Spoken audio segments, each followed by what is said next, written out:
So let's talk about Mr. Christopher Priest and why the title of this video is what I think right now. First of all, in September last year, I wrote this piece and shared it in my website and on Twitter. It's about the news when he agreed to write Deathstroke. I was really glad about that because he's a long time favorite writer of mine. He's had a long history, a long career. He started in the 70s, 78, 79.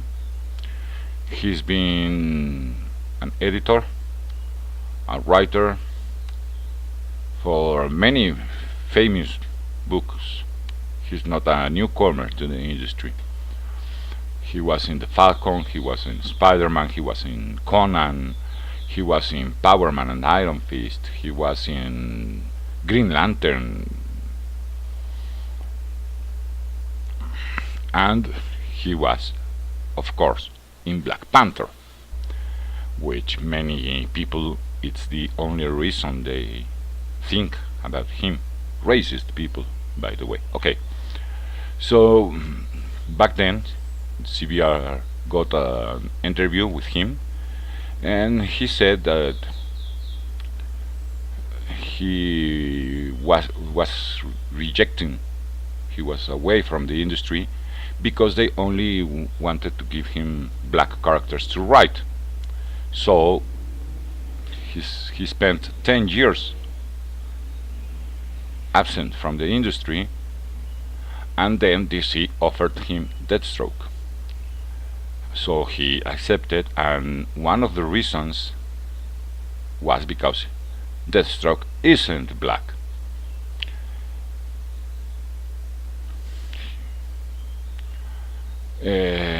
Back then I wrote that in Marvel they hire writers according to their skin color, sex or sexuality, and give them only characters that match those superficial characteristics.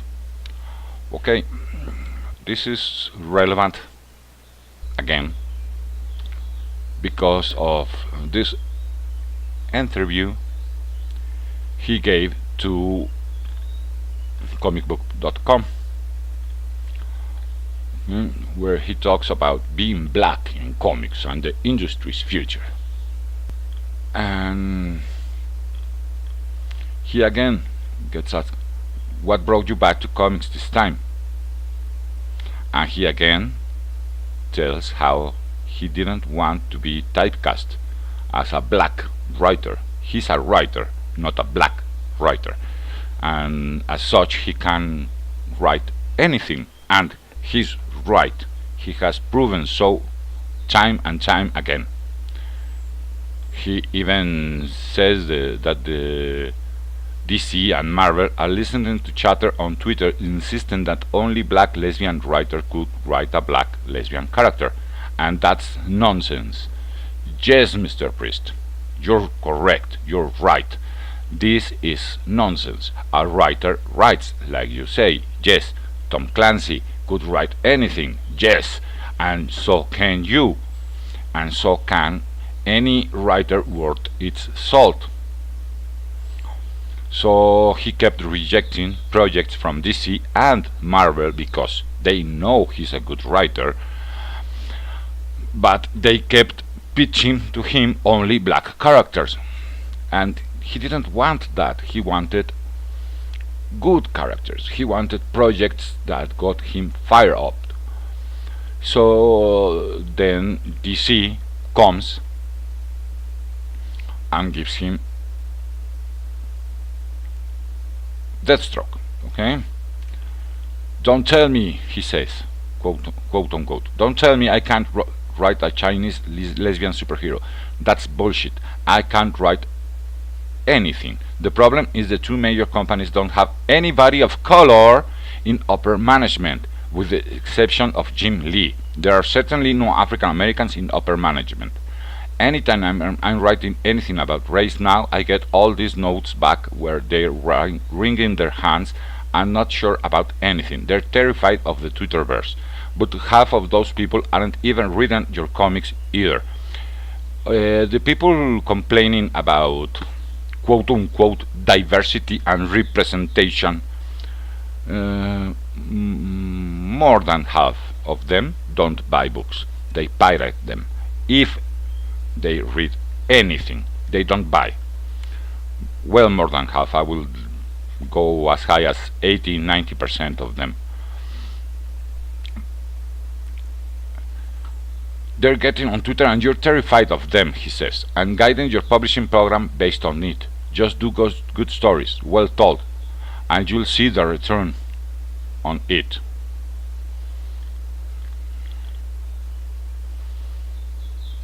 Then he gets a question about his time as editor-in-chief in Milestone.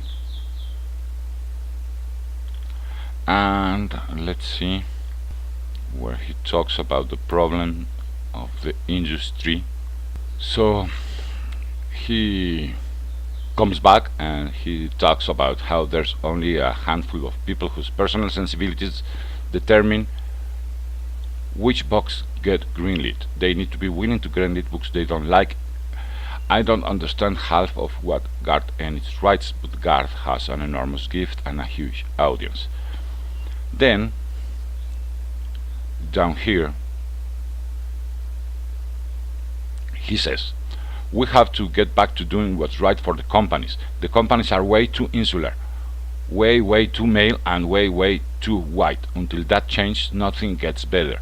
They need to get into a mindset where we can stop looking at comics as a loss leader for merchandising and films, because that's how both houses are looking at comics now.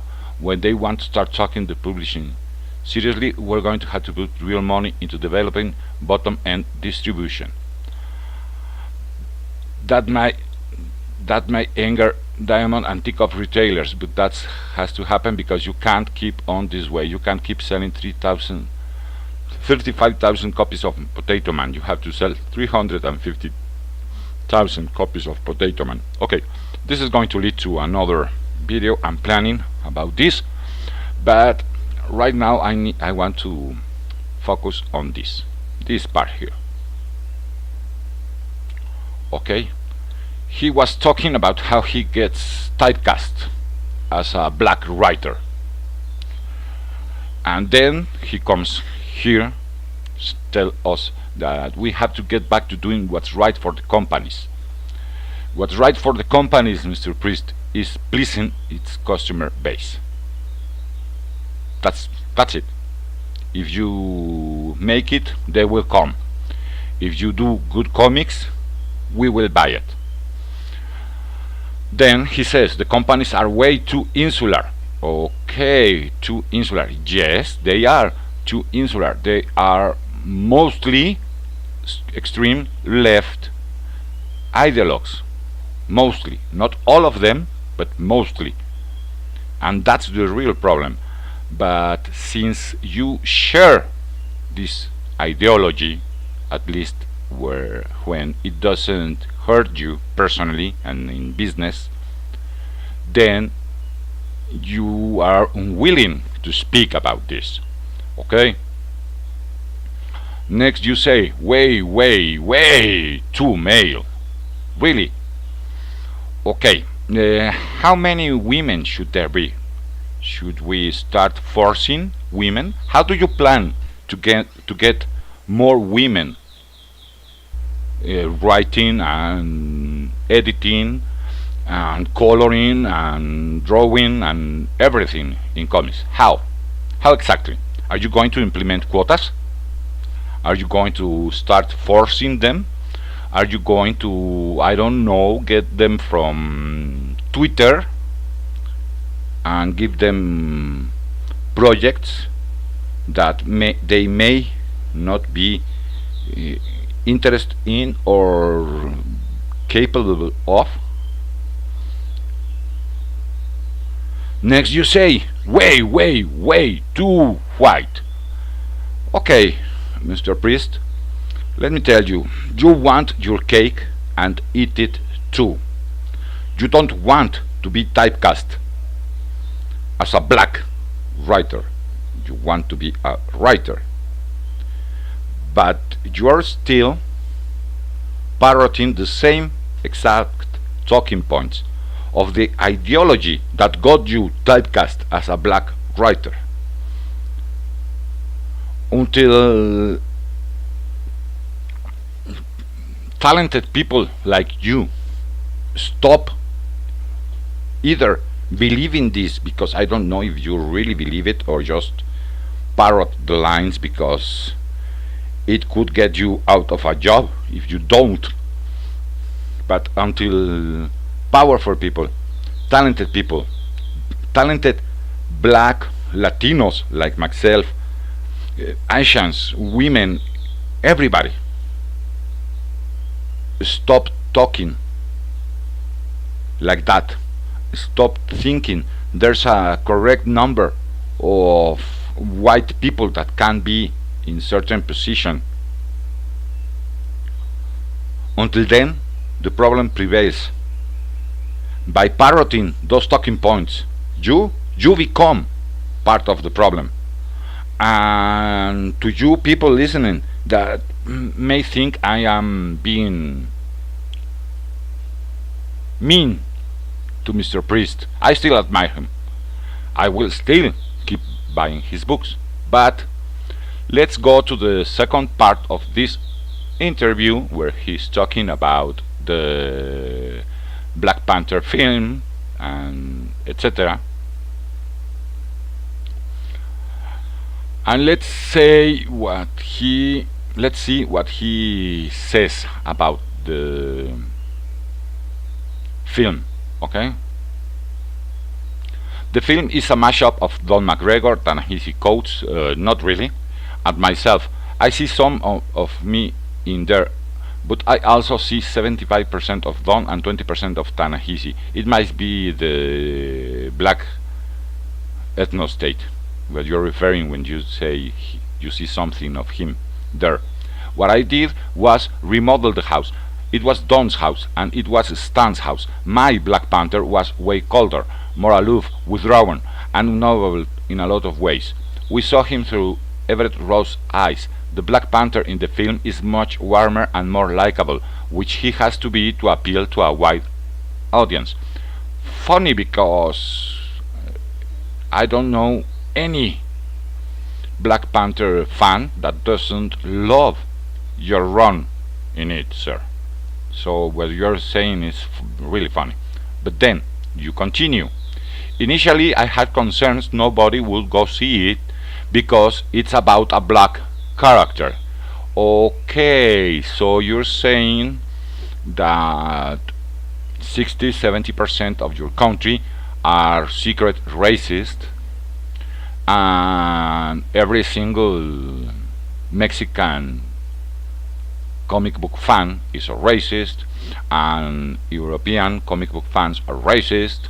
That's what you're saying, Mr. Priest. You continue. I was talking to Nate Moore, an executive producer on the film, during the development process, and I voiced those concerns. Right, because you believe this. You do believe in this ideology, in this extreme left ideology that wants to divide us by our skin color. You, sir, are a racist. He just laughed, you continue, and said, they are going to go see the movie. And you know what? He was right. He was right. Because most people aren't racist. Only extreme left-wing ideologues and extreme right-wing ideologues are racist. And you, sir, you're on the side of the extreme left. And you're a racist. I didn't know he was a black character. So how are you going to get white audiences to come see this movie? By making good movies and forgetting about the skin color of the character or of the audience. That's wow. That's how you do that. Nate didn't have a concern in the world about it, and he was right, because he is not a far left wing ideologue like you, sir. So he defies African Americans to make it through the first act of this film without crying, because when they see Wakanda, when you see Ryan Coogler's vision for Wakanda, by extension you see his vision for what we as a people can achieve if we really pull together, stop squabbling, and get off Facebook. That's not just black people, but all people. It's the kind of world we could live in if we just stop the silly stuff, what Barack Obama would call the silly season. It's just amazing. Oh, really, sir? So you like ethno-states? You like countries with huge walls that don't give a damn about their neighbors? You like the patriarchal system? You like a monarchy?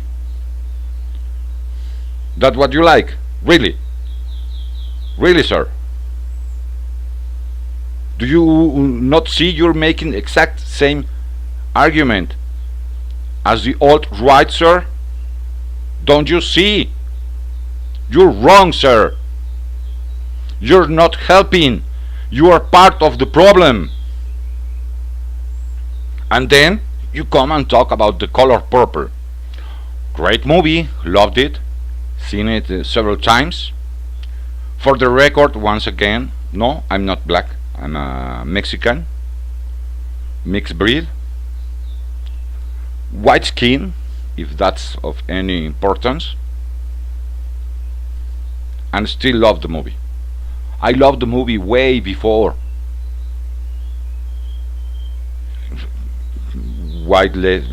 extreme left-wing ideologues started trying to shame us into liking movies because they had black characters on them. The same way I loved the Fresh Prince of Bel-Air, not because it had mainly a black cast, but because it was a good show. So you're part of the problem, sir. If you by any chance you see this video and hear me and give me a chance to hear my words, to take them to heart, you, sir, you are part of the problem. You are being just as racist as the alt-right. You are speaking right here, sir. Right here. Right here, sir. You are speaking just like the alt-right. You are praising a patriarchal monarchy in an ethno-state, a separatist ethno-state, an isolationist ethno-state. That's what you're praising, sir. And that's why you're saying that if we do that, if we only stop it with the silly season as Barack Obama, the murderer who sent thousands of guns to the cartels in my country, sir, you're praising that killer, that butcher. The same person that made the race relations in your country even worse. And you're doing exactly the same, sir. No, sir. You're a great writer. I admire you for that. But you're wrong. You want your cake and eat it too. You want to have both a meritocracy and an ethno-state. You can't. You can't have a meritocracy and still have the company be working in an environment where they have to be worried about how many women or how many non-white people they have working there. No, sir. You have to choose. You either want a meritocracy where you won't be typecast as a black writer, or you want an ethno-state. You can't have it both ways. You can't have your cake and eat it too, but you do want to, sir. Thank you very much. Thanks for listening. Tell me what you think in the comments section. I will be linking 2 videos, one by ThatUmbrelaGuy and the other by UndergroundGeek, where they touch some on this issue, but they both are wrong in different ways, and this is where I lose even more subscribers. Well, so be it. Thank you very much. If you like the content, subscribe. See you all soon. Goodbye.